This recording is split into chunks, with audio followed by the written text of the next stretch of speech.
Bermesraan suami istri. Bermesraan suami istri. Nah, bermesraan suami istri tidak diperbolehkan, jadi dihindari ya, karena akan menimbulkan syahwat juga ya Bapak Ibu ya. Nah, kemudian kakek atau nenek bisa pegang tas atau ihramnya kakek nenek ketika tawaf. Tapi nanti ketika sa'i boleh berpegangan, nggak apa-apa. Ketika sa'i tidak disyaratkan bersuci atau berwudu. Di sa'i boleh nanti. Kalau kita angin misalnya boleh nggak? Boleh di sa'i. Di sa'i tidak di tawaf harus suci. Tawaf itu sebagai bagaikan kita sholat. Tawaf itu bagaikan kita sholat. Tawaf itu bagaikan kita sholat. Kemudian yang kita mau berangkat mandi ya kan, itu pakai parfum pakai apa sebelum apa? Boleh. Nah, ini Amri jelaskan dulu. Ini larangannya dulu, nanti baru sunnah-sunnahnya ya. Nah, kemudian tidak boleh juga membunuh hewan-hewan yang di sekitar atau mencabut rantai-rantai yang di jalan. Nah, jadi kan nanti kalau malam nggak ada, pagi biasanya ada. Nanti misalnya ada burung, ibu terkejutin, wah, tiba-tiba meninggal. Jantungan burungnya misalnya, ya kan? Itu terkena dam. Kemudian dam itu tidak melulu harus kambing. Ketika pelanggaran umroh itu yang ringan, seperti misalnya mencabut rambut, kemudian memotong kuku, itu damnya itu memberikan makanan sitah al-masakin, 6 orang miskin atau ahli Mekah. 6 orang miskin itu ada takarannya sekitar 1,5 mud per orangnya. Ditotalkan kalau misalnya udah jadi nasi dan lauk pauk beserta dengan buah dan segala macamnya, mungkin ada 10 box atau 15 box kotak nasi. Terkait larangan-larangan umroh ada yang dipertanyakan. Larangan ya Bu ya, belum sunnah. Nanti kita lanjut sunnah dulu baru bertanya. Parfum nggak boleh juga, memakai wangi-wangian. Oh ya, lupa tadi. Memakai wangi-wangian itu tidak boleh ketika kita umroh, ketika kita berihram. Dah niat nanti selesai, dah niat sampai tahallul itu nggak boleh lagi pakai untuk parfum dan segala macam. Yang perlu diperhatikan nih juga hampir lupa Amri.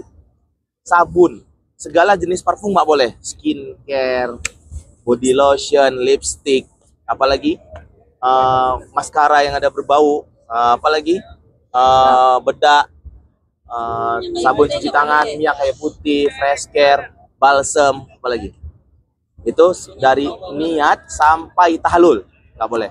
Ketika tahalul nanti semua yang dilarang itu menjadi boleh. Niat bunda nanti kan di birali sampai kita selesai. Sebelumnya boleh. Nggak masalah. Nah ini kita masuk ke sunnah-sunnah umrohnya. Salah satu dari sunnah-sunnah umroh itu yang pertama adalah mandi ihram. Nah, nanti sebelum siang ataupun jam-jam 10, jam 11 ibu mandi kan, siap-siap kita mau pergi juga. Diniatkan apa niatnya? Sengaja aku niat ihram. Itu aja. Sama seperti kita mandi wajib. Dari sekujur seluruh dari ujung rambut sampai ke ujung boleh, masih boleh ya. Semua wangi-wangian, semua apapun itu masih boleh kecuali nanti ketika niat. Jadi disunahkan juga memakai wangi-wangian, pakai sabun, dikeramas rambutnya ibu-ibu ya Pak ya. Kemudian itu sunnah mandi ihram. Setelah mandi ihram, kita kan menuju birali nih Bapak Ibu. Bolehkah kita pakai parfum? Masih boleh. Bolehkah kita masih pakai fresh care? Boleh. Di situ nanti bapak-bapak juga nanti kalau misalnya mengparfumi ihramnya boleh. Adapun yang lengket itu ketika kita ihram nggak apa-apa. Yang nggak boleh. Semasa niat sudah dipasang. Semasa niat udah dipasang dalam. Di Bir Ali nanti kita berwudu juga karena kita sholat. Nah, salah satu sunnahnya benar. Ya mesti benar. Jadi salah satu sunnahnya juga adalah sholat sunnah ihram. Nanti kita laksanakan di Masjid Bir Alinya. Ya, jadi nanti mampir, nanti kita masuk ke masjidnya, kemudian sholat 2 rakaat, keluar lagi berfoto dulu, baru nanti maaf-maafan karena kita nggak tahu apa yang kita dilakukan di Madinah ini. Mungkin Amri juga ada salah, terlalu jahat kepada Bude kadang, terlalu jahat kepada Dini atau kakak, ya kan? Banyak juga salah Amri. Nanti di sana kita maaf-maafan. Sebenarnya dari sekarang kita maaf-maafan, cuman di sana momennya. Karena kita mau melaksanakan umroh, kita bersihkan hati kita bersihkan semua dosa-dosa kita ya Bapak Ibu ya, supaya umroh kita menjadi umroh yang mabrur. Kemudian sunnahnya yang lagi adalah memotong kuku tadi. Kalau pangkas rambut nanti aja. Ketika tahallul, bapak-bapak disunahkan juga untuk botak licin. Perempuan tidak, perempuan tidak wajib, sunnah. Jadi perempuan nggak bawa gunting lah ya? Apa namanya? Bawa gunting. Ya. Yang wajibnya itu adalah memotong tahallul. Tahallulnya apa? 2 inci ya. 2 ruas ini potong 3 helai dari rambut. Cukup untuk tahallul. Yang tahallul siapa? Boleh Bapak Ibu, tapi afdolnya ataupun baiknya orang yang telah umroh. Jadi Amri dulu yang motong Bapak, baru nanti Bapak potong Ibu potong semuanya. Lebih baik kayak gitu karena udah estafet aja. Nanti Bapak-bapak biar Amri. Kemudian nanti semua doa-doa, bimbingan-bimbingan akan dibaca Amri paling depan, baru ibu-ibu dan bapak-bapak. Karena yang paling rawan untuk hilang itu ibu-ibu biasanya. Kalau bapak-bapak bisa langsung, kan kalau bapak-bapak bisa Amri pegang, kalau ibu-ibu kan nggak bisa. Jadi kemungkinan untuk hilangnya itu ibu-ibu. Untung ada Mbak Dini yang bisa kontrol semua ibu-ibu sama Mbak Eva, Kak Eva. Jadi nanti insya Allah semuanya lancar dan tidak ada yang hilang. Ada pertanyaan? Sunnah-sunnahnya sudah, larangannya sudah, rukun-rukun umrahnya sudah. Mengenai dam tadi. Mengenai dam tadi, dam kalau misalnya pelanggaran-pelanggaran yang kecil seperti memotong kuku dan terlepasnya rambut atau kita lepaskan dengan sengaja, itu damnya 10 atau 15 kotak nasi nanti kita berikan di Mekah. Kecuali kita bisa sholat puasa 3 hari kemudian 7 hari di Indonesia, itu boleh juga. Yang beratnya itu kambing, memotong kambing, dan kambing itu tidak boleh dimakan oleh orang yang terkena dam, harus dibagikan. Contoh pelanggarannya seperti berhubungan suami istri, kemudian tidak melaksanakan rukunnya. Contohnya dia tidak tawaf langsung sa'i, atau dia langsung tahallul baru tawaf baru sa'i, balik-balik. Yang berat ya? Itu yang berat. Itu ada kategori pelanggaran. Jadi kita dipantau gitu ya, jika melakukan kesalahan itu. Bukan dipantau, diri kita yang tahu. Oh iya. Mengakui kesalahan. Kadang Amri lihat, kalau misalnya Amri lihat, misalnya bapak-bapak, ini nauzubillah ya Pak ya, biasanya bapak-bapak tuh di ihram, terus nanti masuk hotel diganti baju, pakai pakaian termasuk damnya kambing. Kalau bersih berjahit, kena dam juga. enggak Ada bulu hidungnya keluar tuh kadang. Oh enggak, enggak sengaja. Jadi nggak gitu kan, kecuali ini ya apa ya, kecuali nguptil ya. Nanti mohon kita bapak-bapak atau diperhatikan juga ya, insya Allah, karena rawan kalau misalnya yang tua selalu dingin nih pakai jaket tiba-tiba, dingin nih pakai selimut tiba-tiba, karena rawan ya. Kemudian ada lagi dam seperti itu. Banyak bertanya.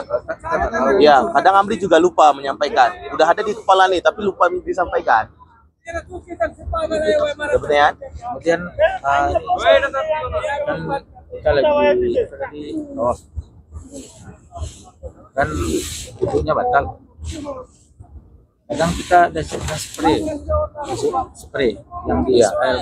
Nah, untuk spray air zam-zam boleh. Boleh ya. Langsung aja wudhu di situ di tempat tawaf nanti. Tapi kan kondisi dari tawaf nanti kita tidak mungkin saling menunggu. Iya, langsung aja kan. Jadi kalau misalnya nanti sekiranya batal, insya Allah nggak batal. Sejauh ini ada yang berpenyakit gula parah pun dahulu di 3M dulu Pak siapa? Pak Dalil ya Pak? Pak Dalil ya. Iya. Alhamdulillah setelah tawaf baru mau ke kamar mandi. Ini atuh ini sekira lupa jadi kurang kedengaran dulu. Ini kita ulang-ulang dulu. Iya.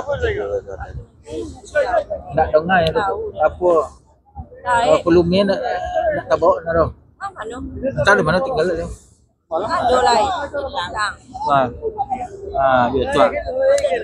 Di kamar tadi mana tak? Ada pertanyaan Bu? Karena nanti jam 7, jam 8 udah nggak ada makan kan? Di setengah 7. Berarti perempuan itu punya aturan yang sama juga ketika misalnya sampai di hotel juga nggak boleh lepas pakaian atau Iya. Iya. tetap dipakai. Kan ada yang khusus untuk laki-laki cuma 2, yaitu nggak boleh pakai pakaian. Perempuan putih. Ya, bukan putihnya wajib, nggak wajib putih ya.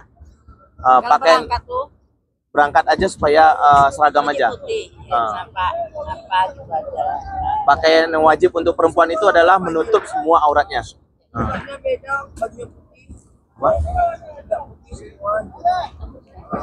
Pakai niromnya nggak putih maksudnya.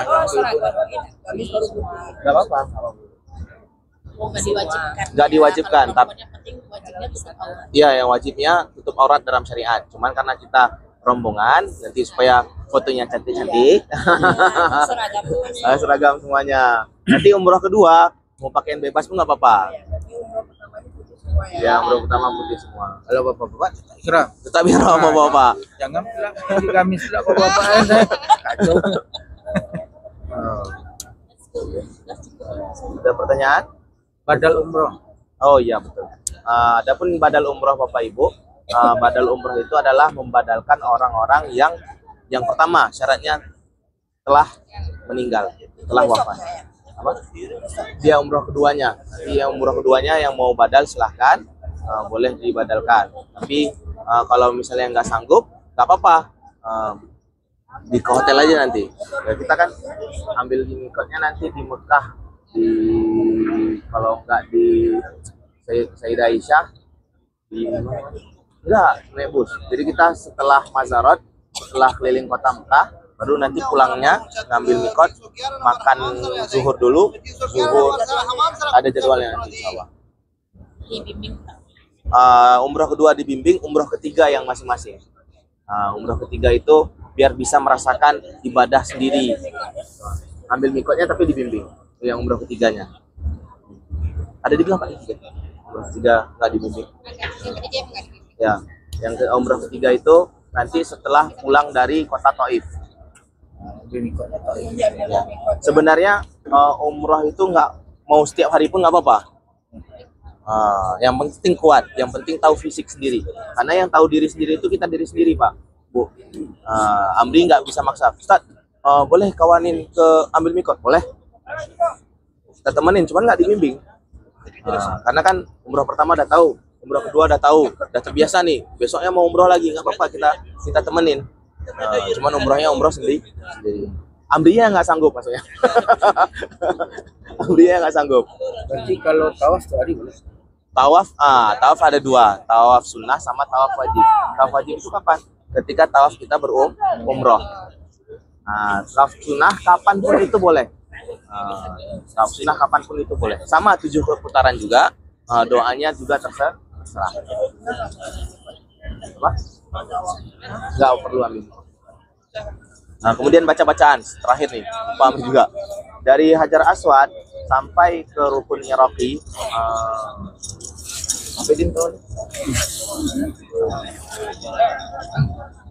ibaratkan ini persegi ya, Bu ya, Ka'bah kan ada sisi-sisinya. Yang pertama adalah Rukun Hajar Aswad. Nah, dari Hajar Aswad sampai ke Rukun Iraqi itu kita baca apa? Subhanallah, walhamdulillah, wala ilaha illallah, wallahu akbar, wala haula wala quwata illa billahil aliyil azim. Nah, kemudian dari Arabi sampai ke rukun Yamani itu bebas doanya. Nah, tapi nanti dibimbing nggak? Dibimbing. Nanti kita ada pakai transmitter pendengar kuliah yang itu. Nanti ada Amri bimbing juga dari rukun Iraqi sampai ke rukun Yamani. Nah, dari rukun Yamani itu penutup dari segala doa. Dari rukun Yamani sampai ke Hajar Aswad kita baca Rabbana atina fid dunya hasanah wa fil akhirati hasanah wa qina adzabannar wa adkhilna jannata ma'al abrar ya aziz ya ghafar ya rabbal alamin. Nah, nanti itu juga Amri bimbing juga, Amri keraskan suara. Nanti insya Allah transmitternya jelas, pakai handset biasa. Sudah disediakan semuanya insya Allah. Nah, kemudian umroh kedua nanti tidak ada pakai transmitter. Nah, jadi Amri agak sedikit teriak di umroh keduanya. Nah, umroh ketiga masing-masing. Ada pertanyaan lagi? Terus kalau umroh nih kita barengan nih semua. Barengan semua. Jadi nanti posisinya Amri paling depan. Nah, kemudian dilanjutkan oleh ibu-ibu. Nanti Amri pakai tas juga. Nanti satu orang yang muda antara kakak Eva atau Kak Dini. Nanti Amri buat ikatan di apa? Apa namanya di tas Amri itu, tas samping itu, nanti biar bisa dipegang. Supaya Amri tahu ritme dari ibu-ibunya. Enggak, maksudnya berarti ini ibu-ibu dulu nih. Bapak-bapaknya nanti. Enggak, belakang sama. Tapi di belakang posisinya. Karena kan nanti di tawaf itu kan padat Bu ya. Jadi apalagi malam Jumat, alhamdulillah ya. Malam Jumat itu padatnya luar biasa. Jadi kita nanti nggak usah memaksakan terlalu dekat ke Ka'bah. Yang penting kita umrohnya selesai dulu. Itu yang penutupan kata Said At-Tantawi, salah satu ulama Mesir, salah satu ulama terbesar Mesir, terkemuka. Kata beliau ada 3 syarat menjadi umroh mabrur. Yang pertama adalah mengerjakan seluruh rukun-rukunnya. Yang kedua adalah menjauhi segala larangan-larangannya. Yang ketiga paling penting Bapak Ibu, ikhlas. 3 ini terpenuhi, insya Allah menjadi umroh yang mabrur. Yang bilang bukan Amri, tapi ulama-ulama kita. Ada pertanyaan? Apapun itu Bapak Ibu, silahkan sampaikan ke Amri. Adapun yang nanti halangan, ketika nanti ambil mikot, kemudian nauzubillah halangan, nanti kita ambil hukum fikihnya. Kerjakan semuanya kecuali tawaf, karena tawaf wajib suci. Ya, insya Allah. Ibu-ibu jangan berpikiran seperti halangan apa macam, karena mindset itu akan terpengaruhi oleh tubuh. Jadi banyak-banyak kita berdoa supaya umroh kita lancar semua, perjalanan kita lancar semua, tidak ada kendala, sampai menjadi umroh yang mabrur.